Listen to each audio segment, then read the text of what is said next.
Good morning class. Good morning.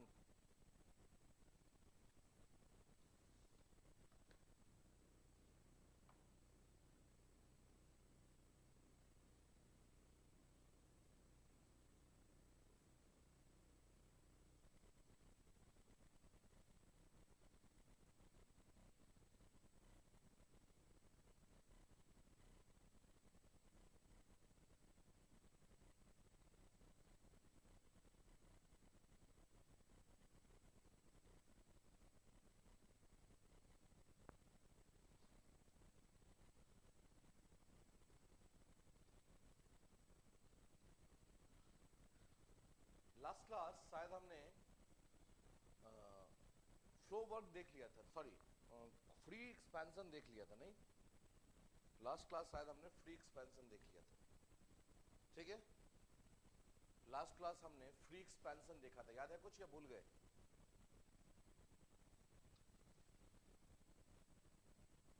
Last class हमने free expansion खत्म कर लिया था। आज हम आगे बढ़ रहे हैं वहां से। आज हम लोग फ्री एक्सपेंशन से थोड़ा सा आगे बढ़ रहे हैं।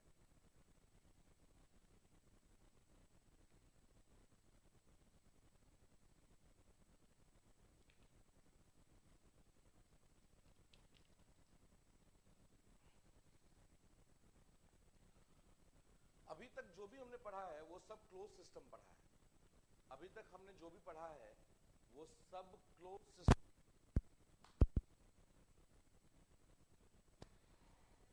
Now is it clear?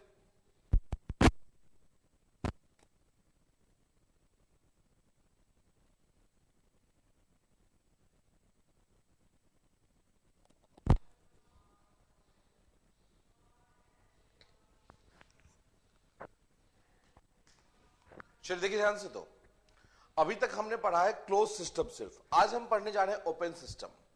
आज हम लोग पढ़ने जा रहे हैं ओपन सिस्टम के बारे में। तो हेडिंग जाएगा अपना ओपन सिस्टम।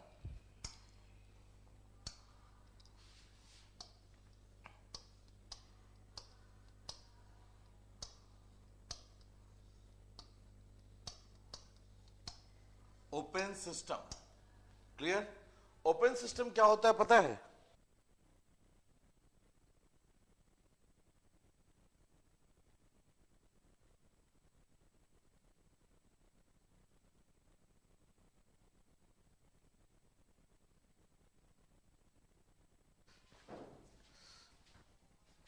चलो देखो ध्यान से। ओपन सिस्टम का मतलब होता है वो सिस्टम जिसमें मास और एनर्जी दोनों का इंटरेक्शन हो सिस्टम एंड सराउंडिंग के बीच में। तो इसका भी वर्क निकालना तो अपने को सीखना पड़ेगा ना। हमें इसका भी तो वर्क निकालना सीखना तो पड़ेगा ही कि इसका वर्क कैसे फाइंड आउट करते हैं। तो अब ये चीज देखने जा रहे हैं। देखो ध्यान से, हम बात करते हैं फ्लो वर्क की। अभी तक हम देख रहे थे नॉन फ्लो, अब हम बात कर रहे हैं फ्लो वर्क। फ्लो वर्क,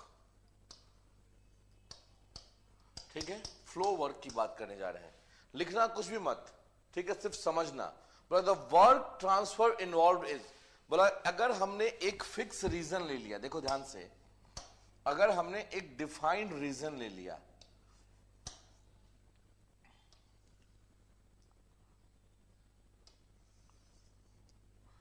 ये कंट्रोल्ड वॉल्यूम है और हम इतने में अपने सिस्टम को एनालिसिस करने जा रहे हैं सिस्टम की, ठीक है? ध्यान से समझना। इतने में हम लोग सिस्टम की एनालिसिस करने जा रहे हैं। यहां से मास का एंट्री होना है और यहां से मास का एग्जिट होना है, ठीक है? यहां से मास का एंट्री और यहां से मास का एग्जिट, यहां से मास का एग्जिट होना है, क्लियर? तो मास का एंट्री और अगर एग्जिट हो रहा है तो उसे हम कहते हैं फ्लो वर्क। अब ये दो टाइप का हो सकता है। एक तो हो सकता है स्टेडी फ्लो, एक हो सकता है अनस्टेडी फ्लो, ठीक है? वो बाद में बात करेंगे, पहले तो फ्लो वर्क की बात करते हैं। बोला कि the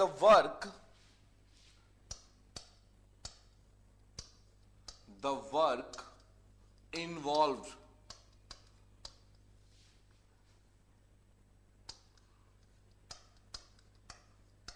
the work involved in causing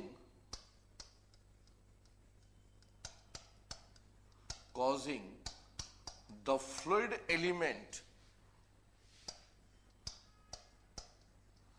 the fluid element, the fluid element either to enter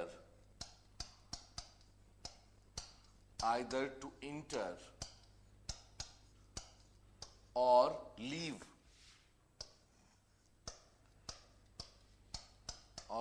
the control volume, the control volume, either to enter or leave the control volume. ठीक है, either to leave or enter or leave the control volume is known as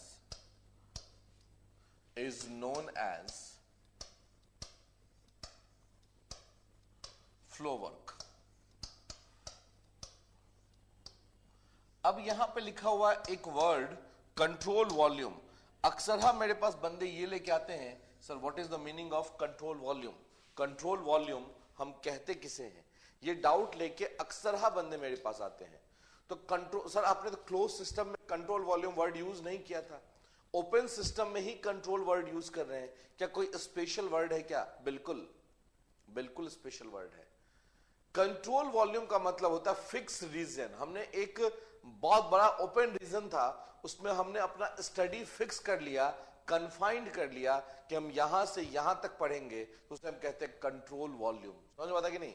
यहां पे हमने ये ले लिया boundary wall कि यहां से स्टार्ट करेंगे और यहां खत्म करेंगे, फ्लो तो थ्रू आउट हो रहा है, तो इसे हम कहते हैं कंट्रोल वॉल्यूम. एक फिक्स रीजन या कन्फाइंड बाउंड्री जहां पे अपना स्टडी फोकस कर रहे हैं, that is known as control volume. समझ में आया बात कि नहीं? वॉल्यूम बराबर क्या होता है? वॉल्यूम बराबर क्या होता है? वॉल्यूम बराबर होता क्या है? अगर कोई पूछ दे कि वॉल्यूम इक्वल्स टू क्या होता है, तो क्या आप लिख सकते हैं volume equals to area into length? Volume equals to area into length बिल्कुल लिख सकते हैं, क्यों नहीं लिख सकते हैं? Volume equals to area into length. अगर आप स्पेसिफिक वॉल्यूम की बात कर रहे हैं तो लिख सकते हैं कैपिटल V अपॉन M. अगर आप स्पेसिफिक वॉल्यूम की बात कर रहे हैं तो क्या लिख सकते हैं? Capital V upon M. ठीक है ना? अगर हम यहीं पे dV की बात कर रहे हैं तो यहां लिख सकते हैं equals to dV upon dm.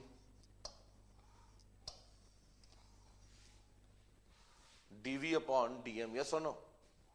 बिल्कुल लिख सकते हैं. स्मॉल मास की बात कर रहे हैं, स्मॉल वॉल्यूम की बात कर रहे हैं, नहीं? वर्क बराबर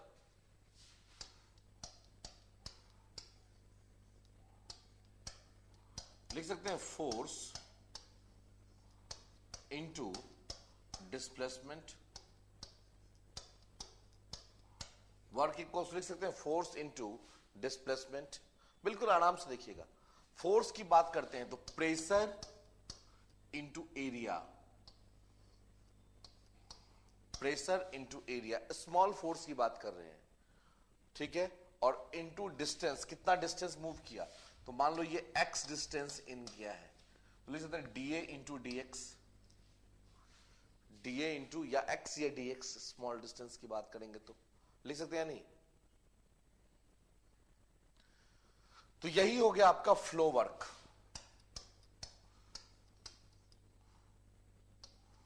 फ्लो वर्क इक्वल्स टू क्या आ गया? P into dV, P into dV, yes और no? Flow work equals to हो गया P इंटू dV. अगर हम कर दे flow work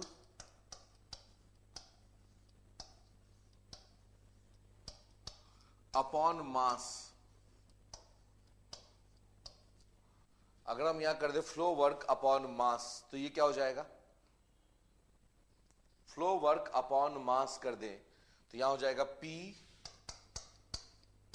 dV upon dm, P dV upon dm, yes और नो? हाँ या ना? या फिर आप इसको सीधा ऐसे ही लिख लीजिए ना, dA इंटू dx का लफड़ा क्यों रख रहे हैं?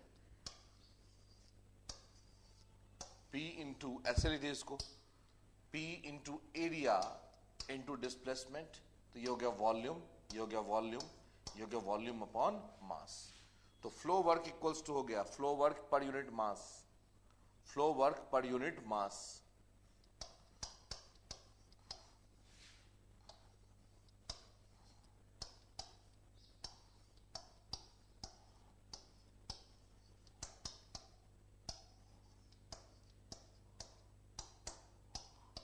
P इंटू वी, नहीं, अगर हम टोटल फ्लो वर्क की बात कर लें तो P इंटू वी, अगर टोटल फ्लो वर्क की बात कर ले तो P इंटू वी, और flow work per unit mass बात कर ले तो P into V, small we.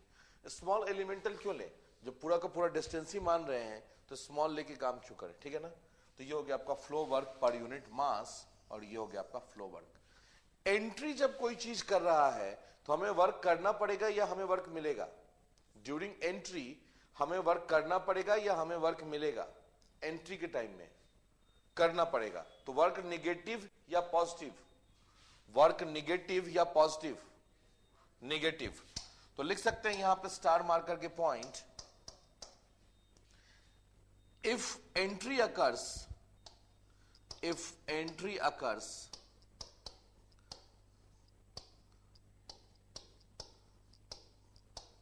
at 1, if entry occurs at 1, then entry flow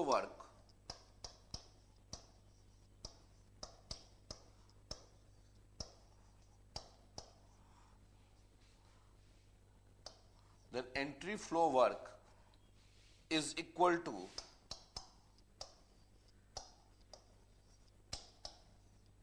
minus P1 V1 if exit occurs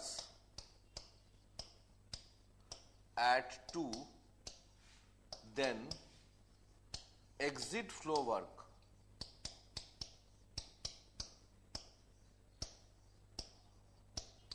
equals to plus P2 V2, yes or no, plus P2 V2। अब यहीं से हम लोग आगे का डेरिवेशन बढ़ाने वाले हैं, इसको कॉपी कीजिए फिर आगे बढ़ते हैं, इसको कॉपी कीजिए फिर आगे बढ़ते हैं।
कॉपी हो गया,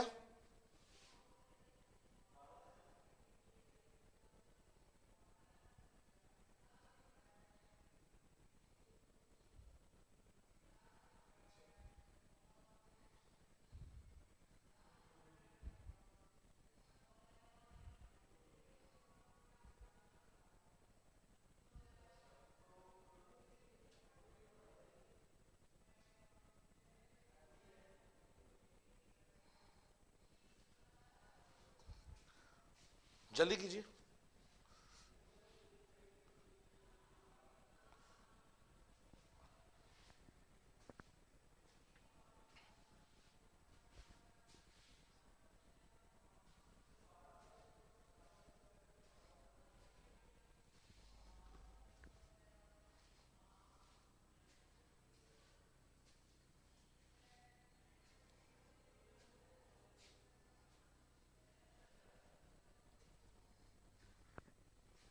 चलिए आगे बढ़ते हैं।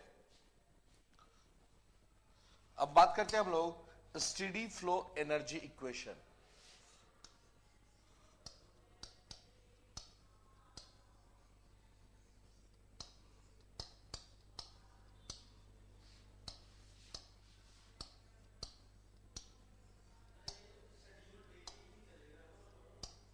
स्टेडी फ्लो एनर्जी इक्वेशन, इसे कहते हैं S F double E, steady flow energy equation.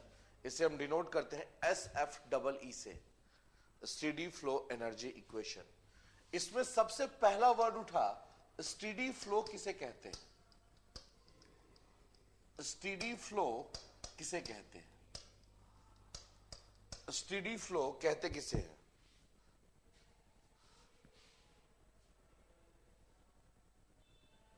बताइए। अभी जस्ट एफएम पर क्या है?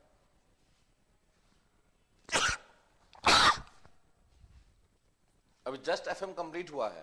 बोला कि a flow is said to be, a flow is said to be steady if there is no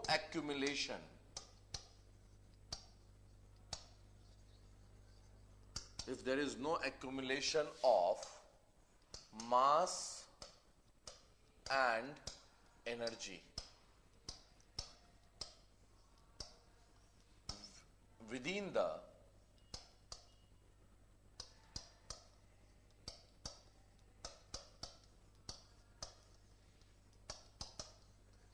control volume.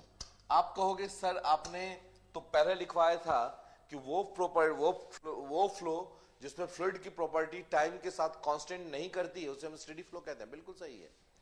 यहां पे क्या है कि स्टेडी फ्लो का ये कंडीशन है कि अगर स्टेडी फ्लो में कोई भी मास एंड एनर्जी का एक्यूमुलेशन कंट्रोल वॉल्यूम में नहीं होता है।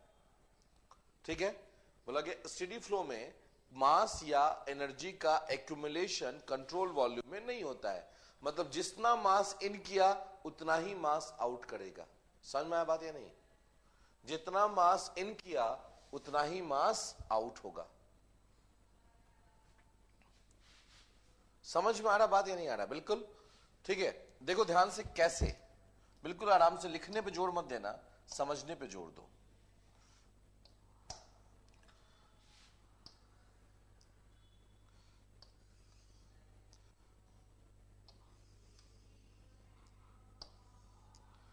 यहां से एग्जिट है और यहां से एंट्री है। ठीक है ना?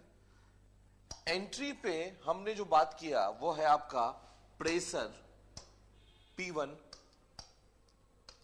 ठीक है, volume V1, speed C1, potential Z1, internal energy U1।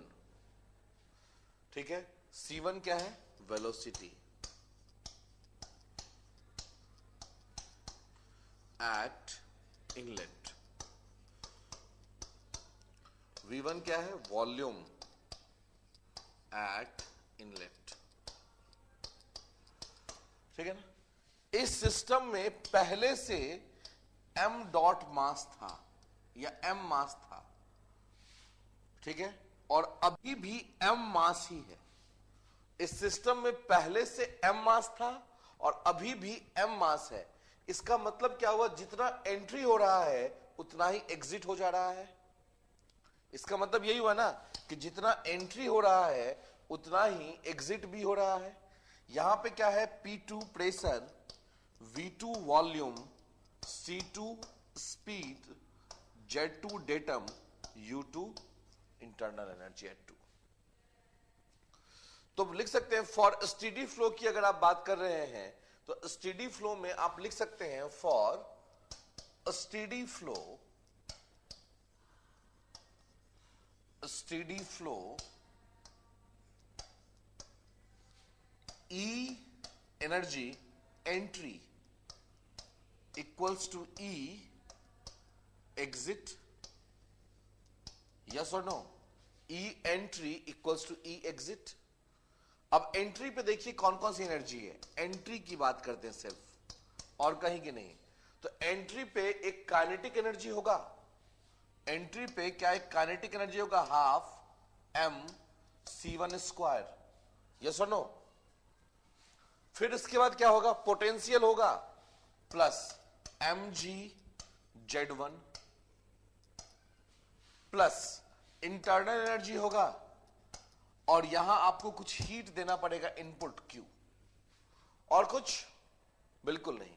आप बोलोगे सर वर्क भी तो होगा माइनस में, तो पूरा वर्क एक जगह लिख देंगे आउटलेट पे, ठीक है? माइनस प्लस साइन कंसीडर करते हुए पूरा वर्क एक जगह लिख देंगे, ठीक है ना? यहां तक कोई दिक्कत है ई एंट्री पे? अब हम बात करते हैं ई एग्जिट पे, एग्जिट पे बात कर रहे हैं, हाफ mc2 स्क्वायर, ठीक है, प्लस mgz2 प्लस u2 और प्लस w। अब इस w की कहानी देखो क्या है, w इक्वल्स टू क्या है, यहां पे कुछ वर्क देना पड़ेगा आपको, तो w एंट्री इन प्लस जब यहां से यहां आएगा तो क्या बीच में वैक्यूम है? जब यहां से यहां फ्लो आएगा तो क्या बीच में वैक्यूम है? नहीं। तो कुछ ना कुछ वर्क तो यहां भी करना पड़ेगा, यहां से यहां आने में भी कुछ वर्क करना पड़ेगा, यस और नो? तो ये हो गया आपका प्लस WCV, प्लस WCV, ठीक है? और प्लस प्लस क्या हो जाएगा, W out, plus W out, in plus CV plus out. In की जगह पे लिख दिया माइनस P1V1 प्लस WCV को यूं ही रहने दो, और आउट की जगह पे प्लस P2V2 लिख सकते हैं, प्लस P2V2। तो अगर आप बात करें E की, E एग्जिट पे, तो लिख सकते हैं half mc2 square plus mgz2 plus u2 minus P1V1 plus WCV और प्लस P2V2, यस और नो? लिख सकते हैं बिल्कुल आराम से, और एंट्री और एग्जिट को इक्वेट कर देते हैं। जब तक इनपुट नहीं देंगे तब तक आउटपुट कैसे मिलेगा? सूरज से क्वेश्चन ये पूछ रहा जा रहा है कि जब तक इनपुट नहीं देंगे तब तक आउटपुट कैसे मिलेगा? और इनपुट क्या देते हैं, लो ग्रेड एनर्जी या हाई ग्रेड एनर्जी?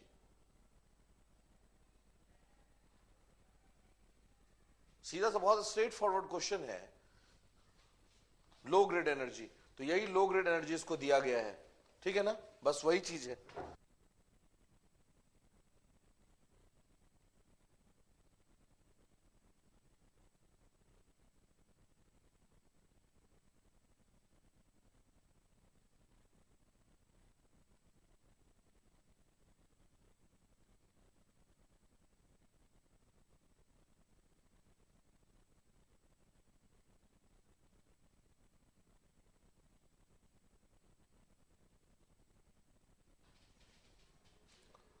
ठीक है ना? चलिए अब देखिए आगे यहां पे, तो अब करते हैं equate, E entry equals to E exit, तो हाफ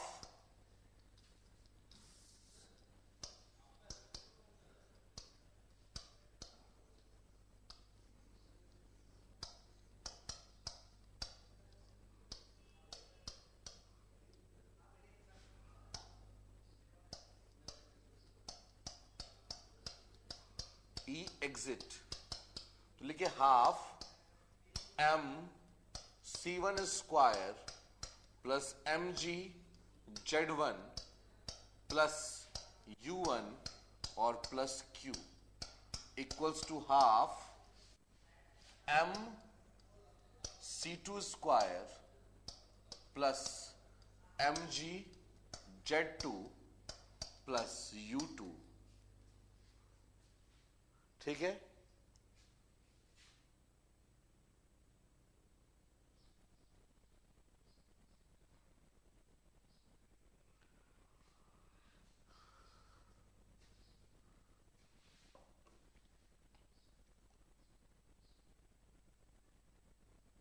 तुम क्या चाह रहे हो, तुम ये बताओ, तुम चाह क्या रहे हो, तुम ये बता दो, सीधा सा बात है।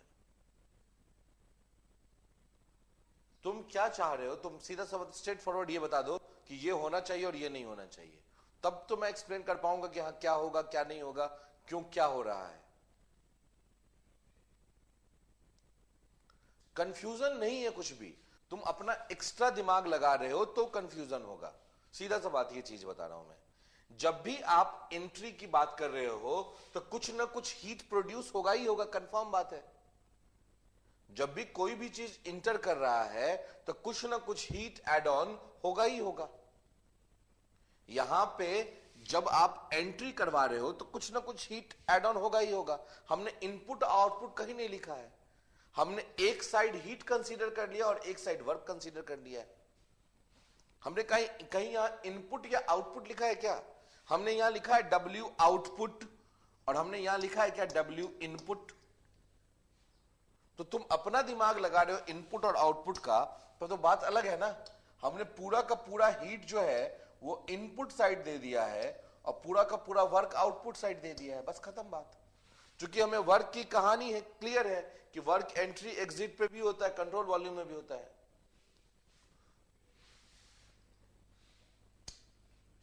Half mc2 square plus mg Z2 plus U2 minus P1 V1 plus WCV और प्लस P2 V2। ठीक है, अब एक काम करते हैं, माइनस वाले वन वाले को एक साथ कर देते हैं, टू वाले को एक साथ। इसको ऐसे लिख सकते हैं क्या, U1 plus P1 V1 plus half mc1 square plus mg Z1 और प्लस Q इक्वल्स टू हो जाएगा U2 plus P2 V2 plus half mc2 square plus mg Z2 और प्लस WCV। यस और नो? बिल्कुल लिख सकते हैं। U1 प्लस P1 V1 क्या हो जाएगा? U1 प्लस P1 V1 क्या हो जाएगा? U1 plus P1 V1 equals to what? H। तो ये हो गया आपका H1 plus half mc1 square plus mg Z1 और plus Q equals to H2 plus half mc2 square plus mg Z2 और प्लस WCV। इसको m से divide कर दे दोनों साइड, तो m से जैसे ही डिवाइड करेंगे तो ये हो जाएगा H1 small m plus C1 square by 2 plus G Z1 plus Q equals to H2 plus C2 square by 2 plus G Z2 और प्लस WCV। ये हो गया आपका स्टेडी फ्लो एनर्जी इक्वेशन। ये हो गया आपका स्टेडी फ्लो एनर्जी इक्वेशन। किसके लिए? ओपन सिस्टम के लिए।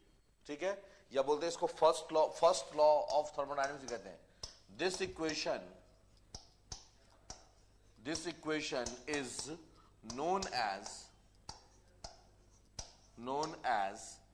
first law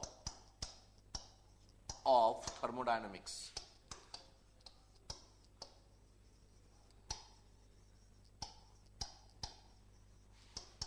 for open system.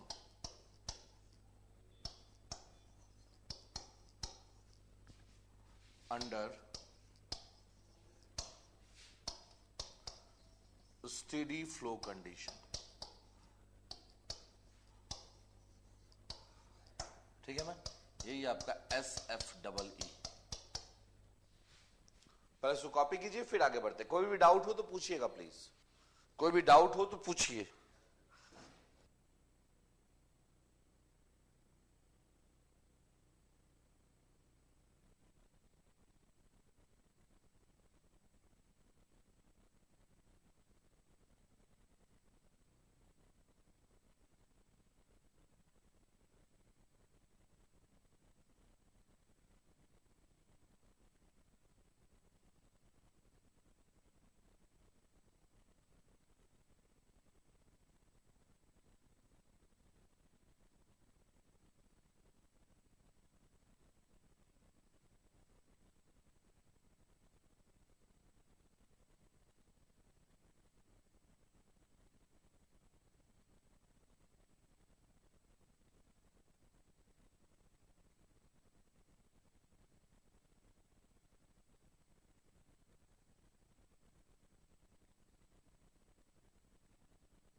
Copy हो गया?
डन।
कॉपी कर लिए? चलिए अब आगे बढ़ते हैं। अब बात करते हैं क्या कि स्टेडी फ्लो एनर्जी इक्वेशन पढ़ तो लिया, लगाते कहां पे हैं? स्टेडी फ्लो एनर्जी इक्वेशन पढ़ तो लिया, लगाते कहां पे हैं?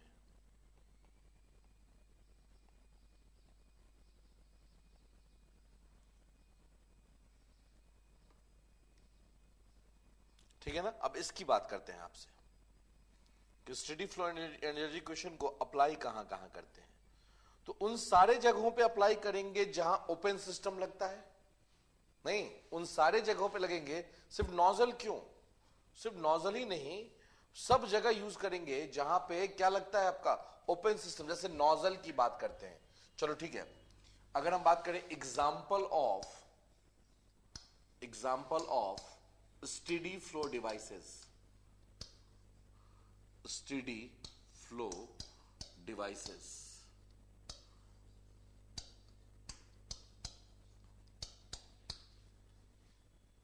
ठीक है, तो लिख सकते हैं नोजल, बिल्कुल, diffuser,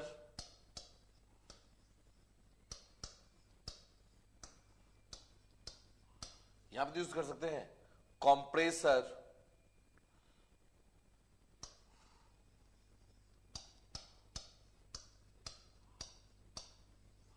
turbine, pump, boiler,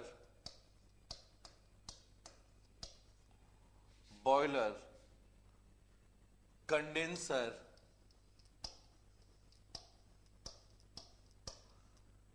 throttling valve,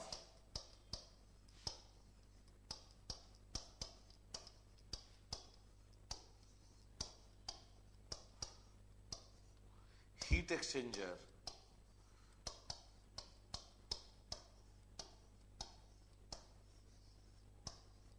etcetera.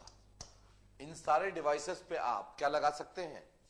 Steady flow energy equation आप अप्लाई कर सकते हैं। नहीं, इन सारे डिवाइसेस पे आप steady flow energy equation apply कर सकते हैं, यस और नो? इन सारे डिवाइसेस पे आप स्टेडी फ्लो एनर्जी इक्वेशन बड़े आराम से अप्लाई कर सकते हैं। दो चार डिवाइसेस पे हम लगा के दिखा रहे हैं आपको, दो चार डिवाइसेस पे मैं आपको लगा के दिखा रहा हूं। बाद बाकी जैसे जैसे सब्जेक्ट आपके आगे बढ़ते जाएंगे वैसे वैसे सर आपको दिखाते चलेंगे कैसे लगेंगे, ठीक है। सपोज मान लो हम लोग बात करते हैं एप्लीकेशन,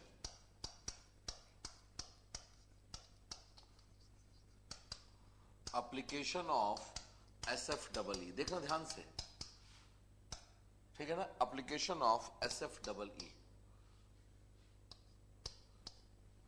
पहला फर्स्ट नोजल। अच्छा, नोजल एंड डिफ्यूजर एक साथ लिख दें। नोजल एंड डिफ्यूजर एक साथ लिख देते हैं, कोई दिक्कत तो नहीं। कारण क्या है कि नोजल का काम है वेलोसिटी को बढ़ाना और डिफ्यूजर का काम है प्रेशर को बढ़ाना। ठीक है, दोनों पे इक्वेशन सेम तरीके से लगेगा। तो अगर मान लो हम सिर्फ नोजल की बात करें अभी यहां पे, तो नोजल को सबसे पहले क्या करते हैं पता है? इंसुलेट कर देते हैं ताकि कोई लॉस ना हो, ताकि कोई लॉस ना हो। तो नोजल को हम कर देते हैं इंसुलेट। कर दिया इंसुलेट। ठीक है, लगाओ स्टेडी फ्लो एनर्जी इक्वेशन। तो H1 plus C1 square by 2 plus GZ1 plus Q equals to H2 plus C2 square by 2 plus GZ2 और प्लस W। ठीक है ना? नोजल क्या वर्क प्रोड्यूस करता है? क्या नोजल वर्क प्रोड्यूस करता है? क्या नोजल वर्क प्रोड्यूस करता है? नहीं। तो नोजल जब वर्क प्रोड्यूस नहीं करेगा तो वर्क हो गया जीरो। चूंकि आपने यहां इंसुलेशन रैप कर दिया है तो Q की वैल्यू हो गई जीरो। ठीक है, बोला कि इफ नोजल इज हॉरिजेंटल, पहले इक्वेशन लिख दो। नहीं, पहले तो इक्वेशन लिख दो पूरा। तो इक्वेशन हो गया H1 plus C1 square by 2 plus GZ1 equals to H2 plus C2 square by 2 plus GZ2। अब अगला कंडीशन दिया क्या? If nozzle is horizontal. अगर नहीं देगा तो आप इक्वेशन ये नहीं, यही यूज करोगे सीधा। इफ नोजल इज हॉरिजेंटल, तो क्या हो जाएगा? Z1 equals to Z2। If nozzle is horizontal तो Z1 इक्वल्स टू Z2। तो इसका मतलब ये दोनों कैंसिल। तो इक्वेशन हो गया H1 plus C1 square by 2 equals to H2 plus C2 square by 2। ये हो गया इक्वेशन। अच्छा, नोजल में वेलोसिटी 1 पे ज्यादा होगा या 2 पे? नोजल में वेलोसिटी 1 पे ज्यादा होगा या 2 पे? 2 पे। तो फिर कंडीशन लग रहा है if C2 is far far greater than C1। अगर ऐसा हो रहा है, मैं बार बार कह रहा हूं, नहीं होगा तो आप इक्वेशन यहीं से स्टार्ट करोगे। बहुत टाइम जब आप बैठोगे, देखो आप स्टूडेंट हो JEE लेवल के, अगर गेट लेवल में बात करें ना तो बहुत टाइम बोल देता है कि नोजल से हीट लॉस हो रहा है। तो आप यहां इक्वेशन थोड़ा नहीं यूज करोगे। जब हीट लॉस हो रहा है तो आप Q की वैल्यू कंसीडर करोगे। समझ में आ रहा बात कि नहीं? तब आपको Q की वैल्यू कंसीडर करना पड़ेगा। तभी मैंने हर जगह कंडीशन लगा के दिखाया आपको। If C2 is far far greater than C1, तो ये तो नेग्लेक्ट हो गया। तो H1 इक्वल्स टू हो गया H2 plus C2 square by 2, या फिर आप यहां से C2 निकाल सकते हैं तो root under 2 into H1 minus H2। ठीक है ना? कॉपी कीजिए, फिर अगला डिवाइस लिखते हैं। इसको कॉपी कीजिए, फिर अगला डिवाइस लिखते हैं।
हो गया यहां तक?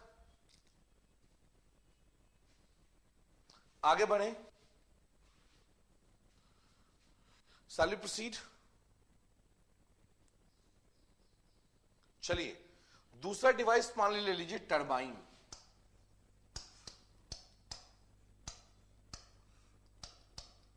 तो टरबाइन के लिए सबसे पहले कुछ एजम्पशन ले लेते हैं, नहीं? ये एजम्पशन आपको पावर प्लांट में भी काम आएगा। एजम्पशन पहला है कि steady flow,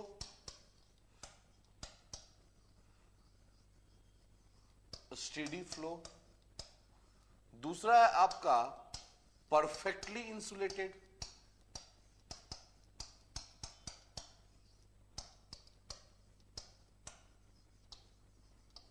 perfectly insulated.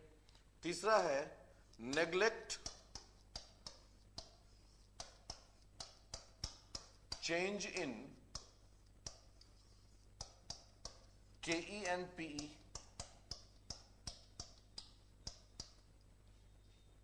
Neglect change in KE and PE.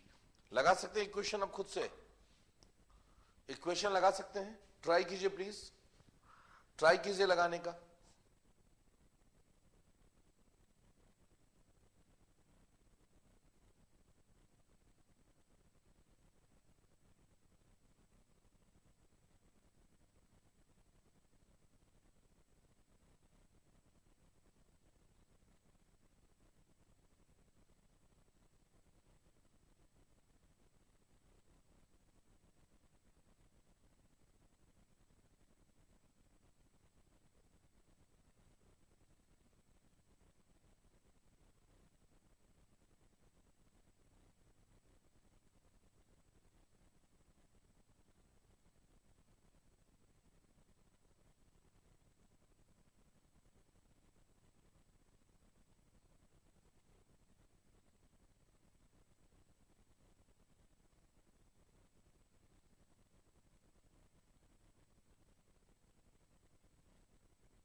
लिख लिया इक्वेशन। H1 माइनस H2, नहीं, इक्वेशन क्या है? H1 plus C1 square by 2 plus GZ1 plus Q equals to H2 plus C2 square by 2 plus GZ2 और plus W। ठीक है ना? तो सबसे पहले देखो तो Q को जीरो कर दिया, इंसुलेटेड है। पोटेंशियल खत्म, काइनेटिक खत्म। तो नहीं लग रहा है कि W इक्वल्स टू हो गया H1 माइनस H2। अगर यहीं पे कॉम्प्रेसर होता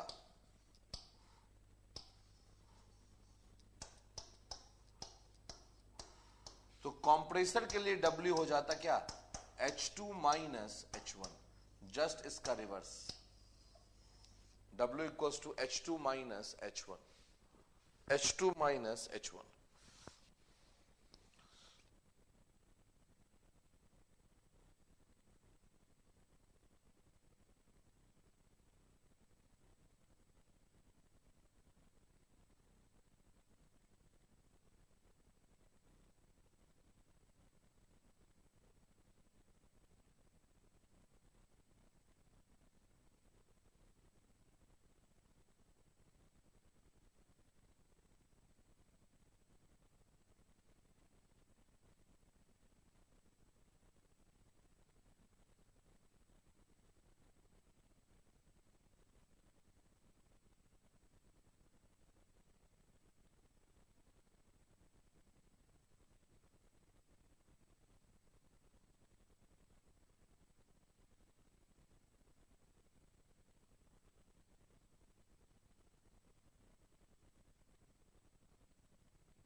मैंने पूछा टरबाइन में C2 की वैल्यू 0 क्यों होगी? टरबाइन में C2 की वैल्यू 0 क्यों होगी?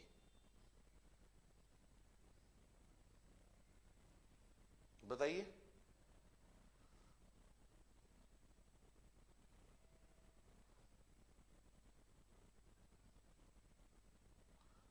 जल्दी बताइए, टरबाइन में C2 की वैल्यू 0 क्यों होगी?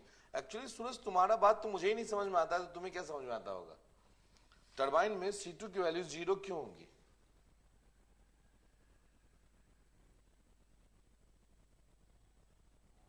क्यों बहुत कम होगी? क्यों बहुत कम होगी ये बताना। ये भी बता दो तो मैं समझ जाऊं। C1 से बहुत कम क्यों होगी C2 की वैल्यू? C1 से बहुत कम C2 की वैल्यू क्यों होगी? क्या कारण है इसका? वाई, क्या कारण है इसका? हाँ,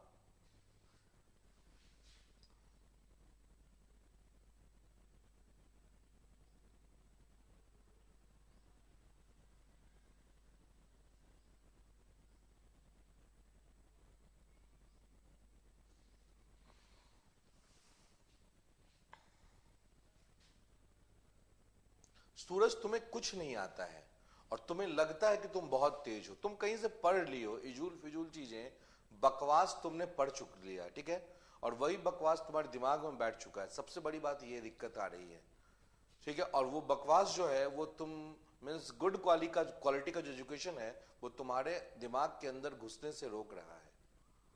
तुम्हारा जो बैड क्वालिटी का एजुकेशन है वो तुम्हारे गुड क्वालिटी के एजुकेशन को अंदर जाने से रोक रहा है, ठीक है। जब टरबाइन पढ़ाया जाएगा तुम्हें, तो टरबाइन में बताया जाएगा कि हाई प्रेशर पे स्टीम को इन किया जाता है, न कि हाई वेलोसिटी पे प्रेशराइज्ड स्टीम को भेजा जाता है।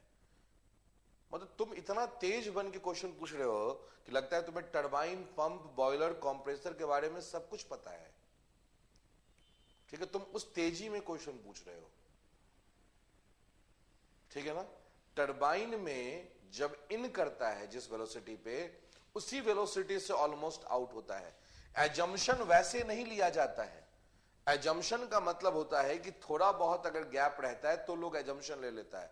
ऐसा थोड़ा ना है कि फ्लो कंप्लीटली टर्बुलेंस है और हम मान लेंगे लैमिनार। फ्लो कंप्लीटली टर्बुलेंस है और हम मान लेंगे लैमिनार, ऐसा थोड़ा ना होगा। दिन में ठीक ठीक सूरज निकला हुआ है दोपहर 12 बजे, ठीक है, जेठ का महीना है और दोपहर है, ठीक है, 12 बज रही है, और उस टाइम में हम मान लेंगे कि माना कि अभी रात है। मान सकते हैं क्या? नहीं। थोड़ा बहुत अंधेरा हो गया, शाम टाइप का हो गया, तो बोल सकते हैं, कंसीडर कर सकते हैं। तुम ऐसे बकवास चीज कर देते हो क्लास में ना कि एकदम पूरा क्लास का माहौल ही खराब हो जाता है। उसके बाद टरबाइन में जब भी स्टीम जाता है तो प्रेशराइज्ड स्टीम जाता है। समझ में आया बात? यहां अगर एजम्पशन लिखा गया है, एजम्पशन लिखा गया, इसका मतलब क्या हुआ पता है? कि मिलता जुलता टर्म रहा होगा, थोड़े बहुत चेंजमेंट आ रहे होंगे। बहुत ज्यादा चेंजमेंट आएगा तो यही नेग्लेक्ट नहीं मान सकता है। प्रेशराइज स्टीम जाता है, उस प्रेशर के कारण ब्लेड चलती है, ठीक है। और ऑब्वियस सी बात है कि जब स्टीम में, जब टरबाइन में एक्सपेंशन हो गया, तो टरबाइन में एक्सपेंशन के बाद ऑलमोस्ट सेम वेलोसिटी रह जाती है, ठीक है। जो प्रेशर है वो यूटिलाइज हो जाता है बेसिकली।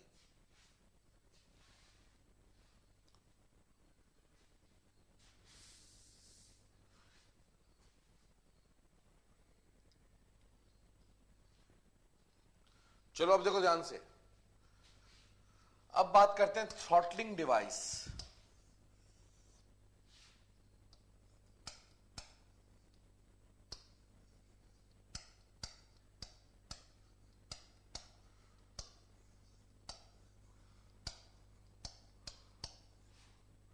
ठीक है, बोला कि flow through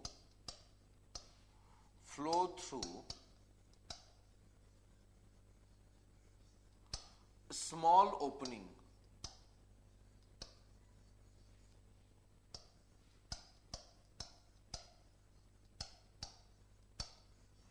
is called throttling.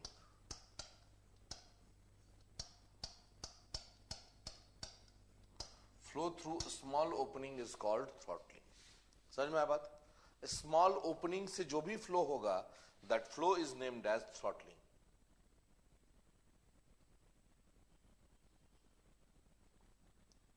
ठीक है ना? उसी फ्लो को हम कहते हैं क्या? थ्रॉटलिंग। समझ में आया? बोला कि थ्रॉटलिंग से क्या क्या होता है, ये जानो ध्यान से। Characteristic of throttling.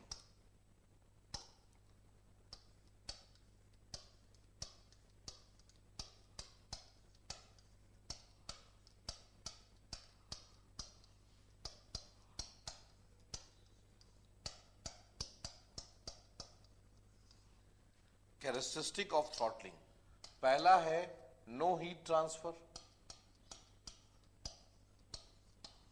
No heat transfer. दूसरा है no work transfer.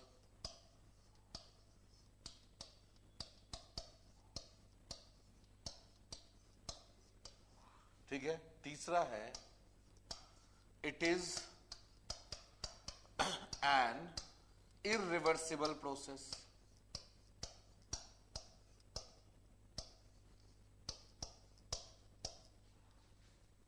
Irreversible process क्यों?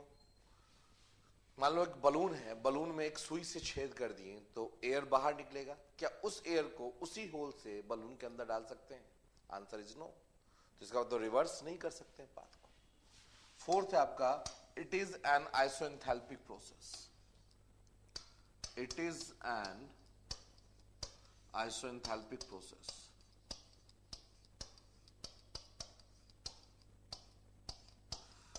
आइसोएंथैल्पी का मतलब हुआ H1 बराबर H2। Enthalpy remains process. इसे कहते हैं हम थ्रॉटलिंग। ठीक है ना? इसे कहते हैं हम थ्रॉटलिंग। कॉपी कीजिए प्लीज, कॉपी कीजिए, फिर आगे बढ़ते हैं।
हो गया यहां तक?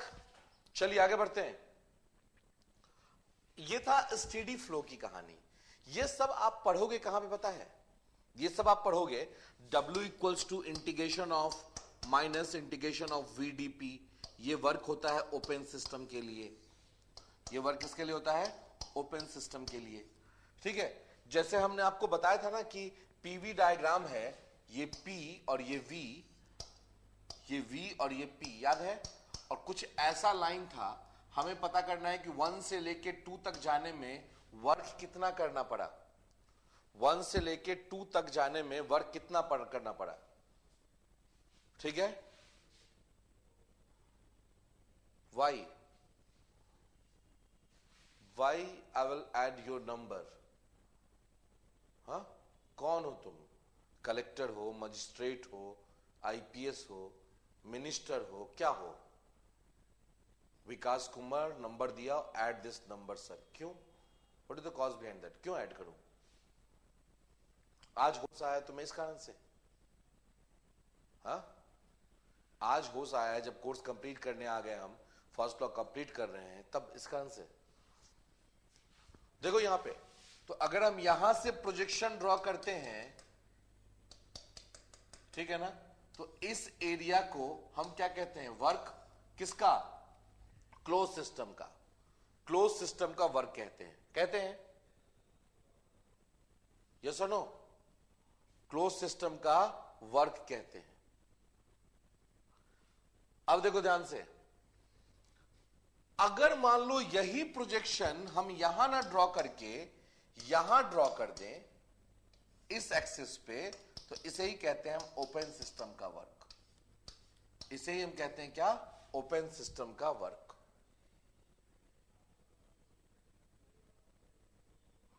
समझ में आया बात कुछ है नहीं? इसे ही हम कहते हैं ओपन सिस्टम का वर्क। लेकिन ये आपको आगे बताया जाएगा। आप में से बहुत सारे बंदों को मैं उस ग्रुप से बाहर करने वाला हूं, ठीक है ना, क्योंकि आप में से बहुत सारे ऐसे बंदे हैं जो कि मैंने वेरीफाई कर लिया है, जो कि अगर अभी की क्लास में आ रहे हैं तो 12 से 1 की क्लास में नहीं आते हैं। ऐसे बहुत सारे बंदे हैं, ठीक है। वो सीधा सा बात है, बाहर होने वाले हैं, कंफर्म रहिएगा उस चीज के लिए, ठीक है ना।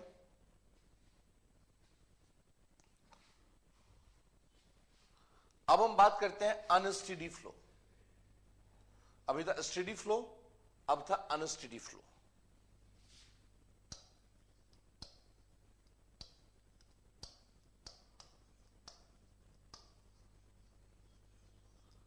अनस्टेडी फ्लो, ठीक है ना। अनस्टेडी फ्लो में क्या होगा पता है?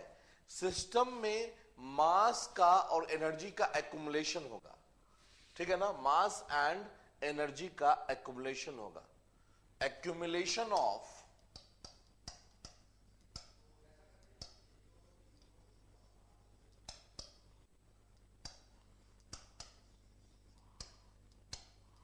mass and energy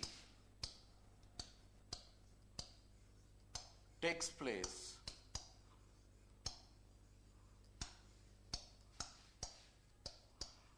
within the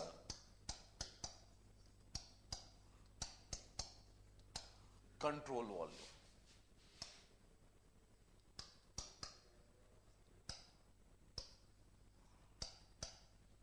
ठीक है ना। कंट्रोल वॉल्यूम में मास एंड एनर्जी का एक्यूमुलेशन होता है। मास एंड एनर्जी का एक्यूमुलेशन होता है। समझ में आ गया बात? मास एंड एनर्जी का एक्यूमुलेशन होता है। समझ में आ गया बात? यहां तक कोई दिक्कत है? Accumulation of mass energy takes place within the control volume. अब देखिए ध्यान से, यहां पे कंट्रोल वॉल्यूम बनाते हैं, यहां पे कंट्रोल वॉल्यूम ड्रॉ कर देते हैं।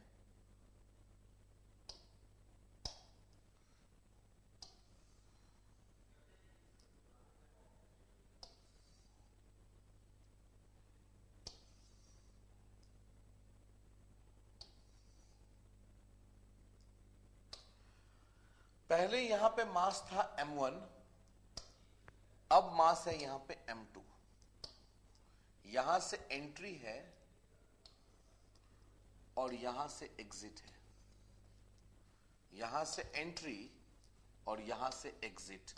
अब आप हमें बताइए कि फ्लो स्टेडी है या फ्लो अनस्टेडी। अब आप हमें बताइए कि फ्लो स्टेडी है या फ्लो अनस्टेडी। पहले मास कितना था m1, अब मास कितना है m2।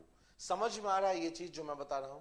m1 से m2 मास क्यों बढ़ गया, m1 से m2 मास क्यों इंक्रीज कर गया।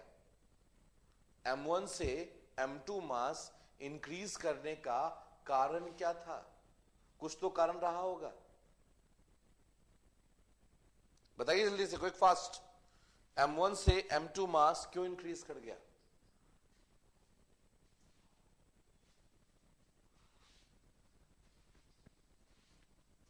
एक्यूमुलेशन हुआ, नहीं बिल्कुल बिल्कुल एक्यूमुलेशन हुआ है मास का। मतलब यहां से जो मास इन हुआ, ये मास वहां से आउट नहीं हुआ। अगर यहां से एंट्री हुआ है, यहां से एग्जिट हुआ है, तो यहां से अगर mi मास इन किया तो यहां से me मास एग्जिट किया। मानते हो उस चीज को। यहां से अगर mi मास इन हुआ तो यहां से me मास एग्जिट हुआ और रिमेनिंग मास का एक्यूमुलेशन हो गया with in the control volume. समझ में आया बात यहां पे। तो अब यहां पे आप लगाइए, दो इक्वेशन लगेगा यहां पे। एक लगेगा कंजर्वेशन ऑफ मास। कौन सा लगेगा, conservation of mass.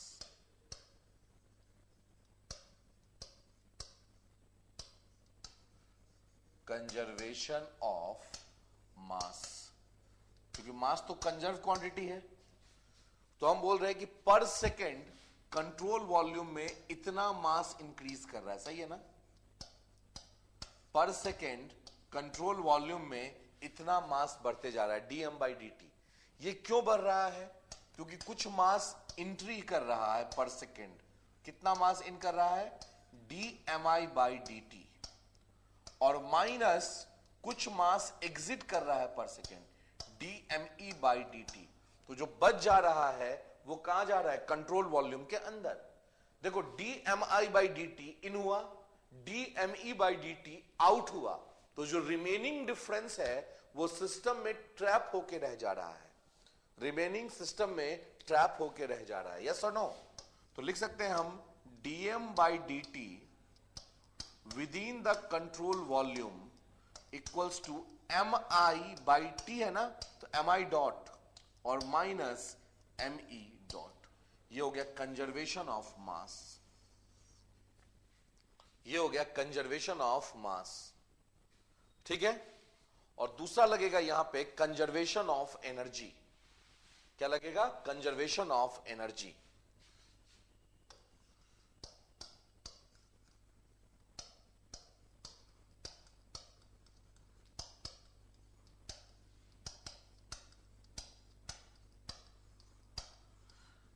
Conservation of energy, देखो ध्यान से, DEI या DE/dt, DE/dt कहां पे, within the control volume equal to लिख सकते हैं DEI/dt माइनस DEE/dt। सही है या नहीं। अब अगर EI की बात करें आप, EI, तो लिख सकते हैं यहां पे m से, सुनो ध्यान से, बिल्कुल आराम से देखना, कोई हड़बड़ाना नहीं। ये जो इक्वेशन हमने लिखा था स्टेडी फ्लो एनर्जी इक्वेशन, अगर इसमें हम m से मल्टीप्लाई कर दें तो कोई दिक्कत है क्या। ये एंट्री पे है ना, ये जो पोर्शन है ये एंट्री साइड का है, ये पोर्शन जो है वो एग्जिट साइड का है। नहीं तो इसमें mi डॉट से मल्टीप्लाई कर देते हैं, इसमें me डॉट से मल्टीप्लाई कर देते हैं, काम खत्म। तो इसको लिख सकते हैं ऐसे, MIHI plus MI C1 square by 2 plus M होगा ना, MI GZ1 और प्लस Q, कैपिटल हो गया। और अगर हम EE की बात कर लें तो यहां क्या हो जाएगा, MEHE plus MEC C2 square by 2 plus ME GZE और प्लस WCV। ठीक है ना? अब इसको यहां पुट कर दो ले जाके, और यहां लिख दो एक लाइन, एज्यूम या एज्यूमिंग चेंज इन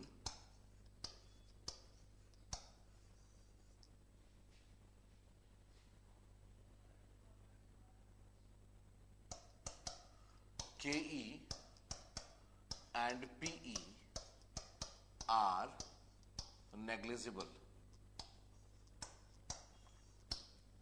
तो यहां लिख सकते हैं, अगर KE PE चेंज नेग्लिजिबल कर देंगे तो DE become DU।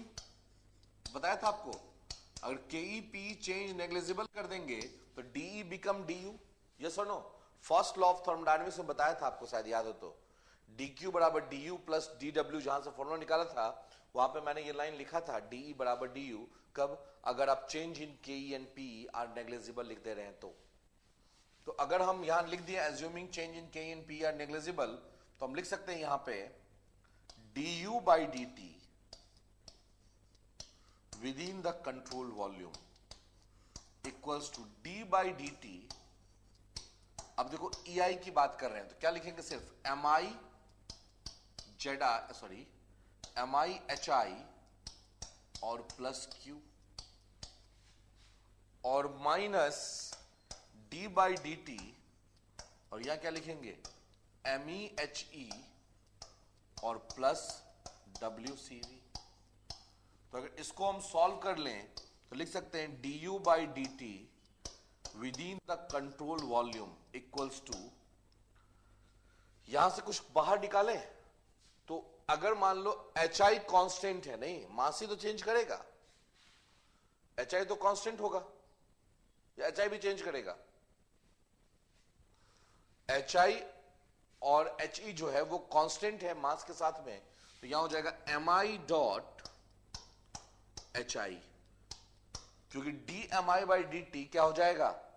DMI by DT हो जाएगा MI डॉट, और HI और HE को हम मान रहे हैं कि टाइम के साथ चेंज नहीं कर रहा है, ये तो एंथैल्पी है ना, एंट्री। एंथैल्पी क्या होता है? पॉइंट फंक्शन होता है, पर्टिकुलर पॉइंट पे बात कर रहे हैं।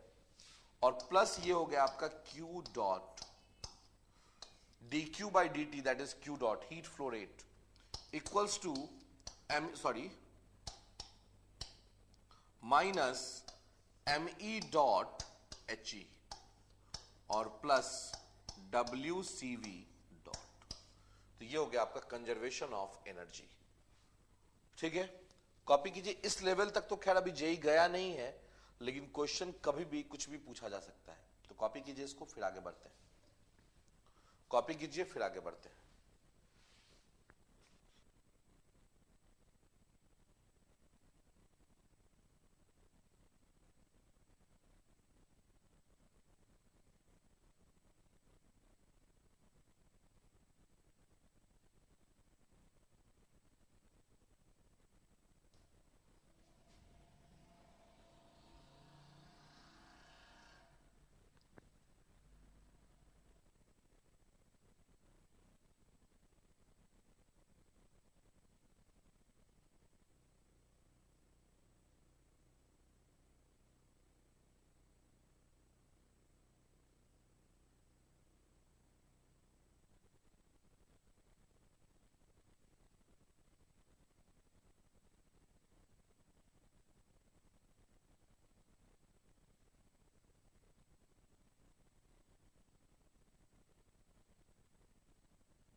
हो गई कॉपी?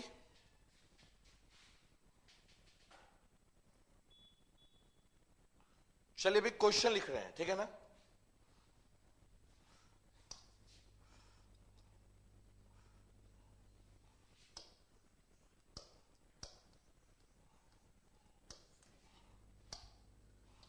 क्वेश्चन है an insulated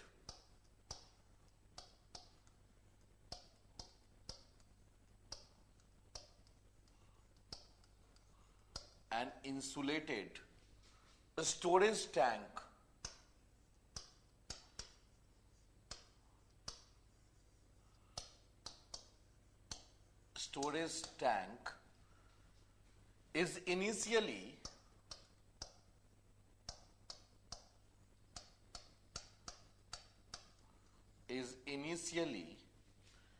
evacuated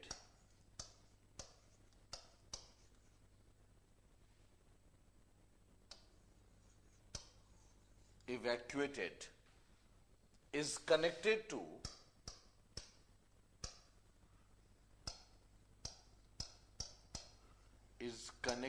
to a pipeline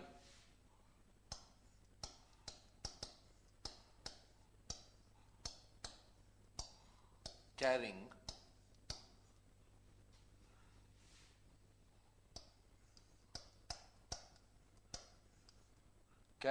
a fluid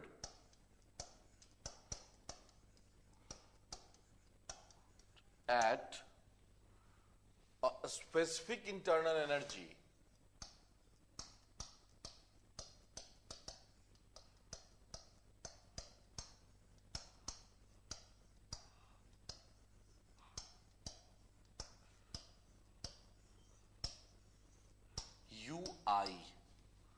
UI and specific enthalpy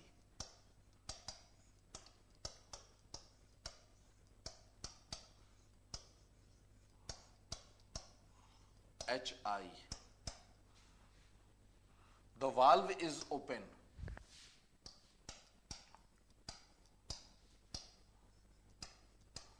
The valve is open and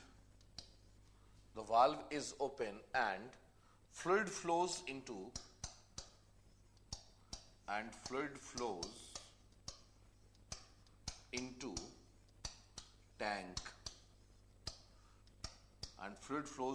tank from supply line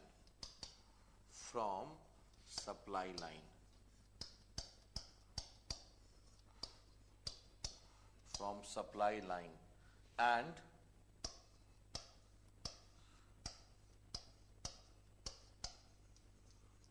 reaches the pressure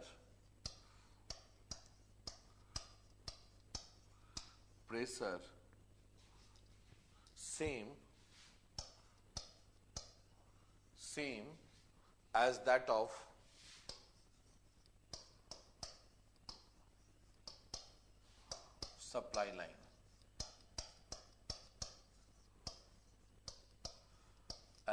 supply line.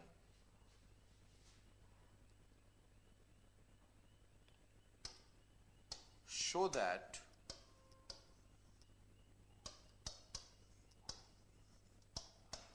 the final specific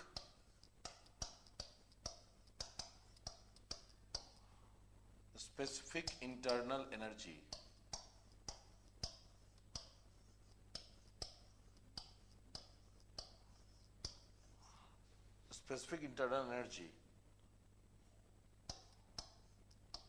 to the tank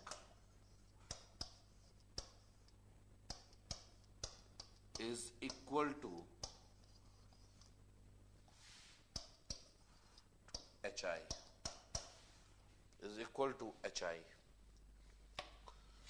copy हो गया?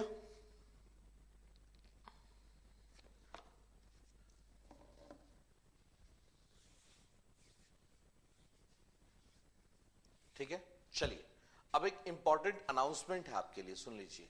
ये question हम लोग class में discuss करेंगे, ठीक है, 12 से 1 वाले क्लास में। एक आपके लिए बहुत ही इंपॉर्टेंट अनाउंसमेंट है, बिल्कुल ध्यान रखिएगा। कल से मतलब 15 सेकेंड 2020, कल से आपके क्लास का टाइमिंग जो है वो 8 to 12 है।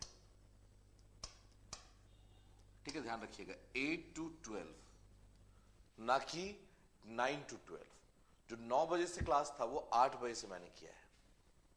ठीक है, इसमें आपको 8 to 11:45 क्लास लेंगे, इसके बाद 15 मिनट का आपको ब्रेक देंगे, और फिर 12 से 1 जो आपके YouTube पे क्लास चलेगा वो चलेगा।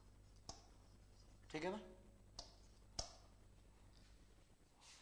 क्लियर? ध्यान रखिएगा, ये मैसेज ग्रुप में भी अपडेट कर दीजिएगा, ये मैसेज ग्रुप में भी अपडेट कर दीजिएगा। ठीक है ना, ये मैसेज जो है ये ग्रुप में भी अपडेट कर दीजिएगा, बिल्कुल यही स्क्रीनशॉट लेकर अपडेट कर दीजिए, कोई दिक्कत वाली बात नहीं है। ठीक है ना, ध्यान रखिएगा बिल्कुल। चलिए, तो अब हम लोग क्लास कल कंटिन्यू करेंगे, आज नहीं।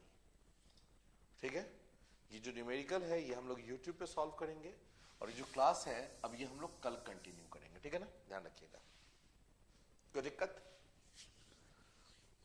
ये क्लास अब कल कंटिन्यू करेंगे। कल से आपका टाइमिंग 8 to 12, प्रोबेबली 18 तारीख को आपका कोर्स कंप्लीट कर दूंगा मैं थर्मो का। ठीक है ना, प्रोबेबली 18th को आपका कोर्स जो है वो मेरी तरफ से कंप्लीट हो जाएगा। मिलते हैं फिर आपसे हम, तब तक के लिए thank you, have a nice day.